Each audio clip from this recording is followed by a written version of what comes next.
Hello, good morning. Ito, subukan natin tong nabili nating palabok. Palabok siya. Pang breakfast natin. Tapos, meron akong biniling mga tinapay. Mamaya siguro yung snacks. Tapos ito, thank you Igan sa iyong milk tea. Pamilk tea siya sa ngayong umaga. Meron pa isa dun sa rep. Thank you. Thank you sa sponsor. Ito ang breakfast natin. Maraming salamat. Good morning. Good morning. Good morning. Ayan ha. Ano mo to? Konti na lang. Konti na lang na bubble gum. Konti na lang. Bibili na tayo. So, ito yan ating breakfast. Bukang di kaaya-ayang tingnan. Pero masarap daw, sabi. Tingnan natin. Kasi kung masarap siya, bibili tayo every morning sa kanya. Doon. May pwesto doon eh. Sige.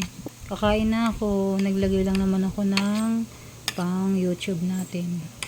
Maglalagay na ako everyday ng pang YouTube. Dagan lang natin ng konting mga para ayan na, halo kahit mga 3 minutes man lang to. Nagluluto ako dun sa labas ng ng pork steak. Yun ang tanghalian ko. Tanghalian namin ni Toby. So mamaya maglalaba tayo sa Damukal na labahan. Ayan na, everyday routine na lang to. Magawa tayo ng maliliit na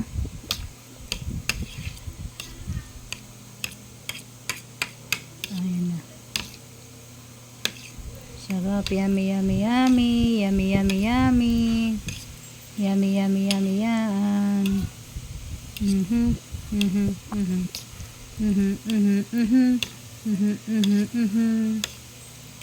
Okay.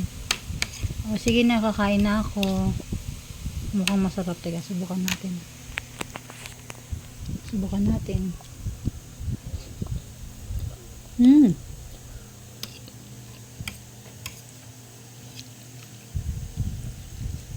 Masarap naman siya. Parang gusto ko yung sauce niya sa palabok na makapal. Alam niyo yun? Yung palabok na makapal. Pantahan lang to. Magkano lang to? 25. Ako naman lasa niya.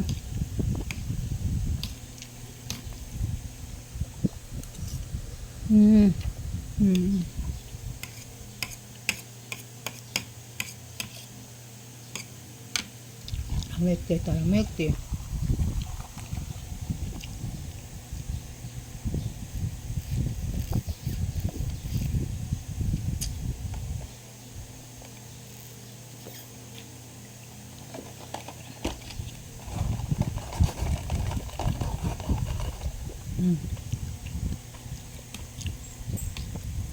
Sarap.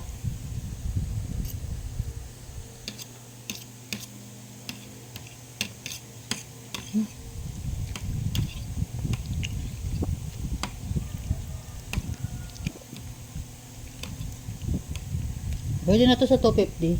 Ay, 250. Sa 25 pesos.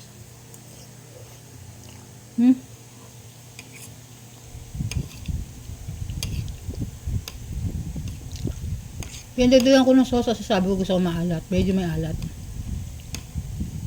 Pwede na siya. Mamaya yung macaroni naman sa hapon. Magmimerienda ako.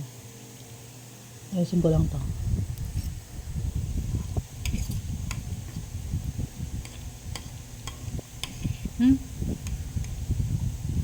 Sarap.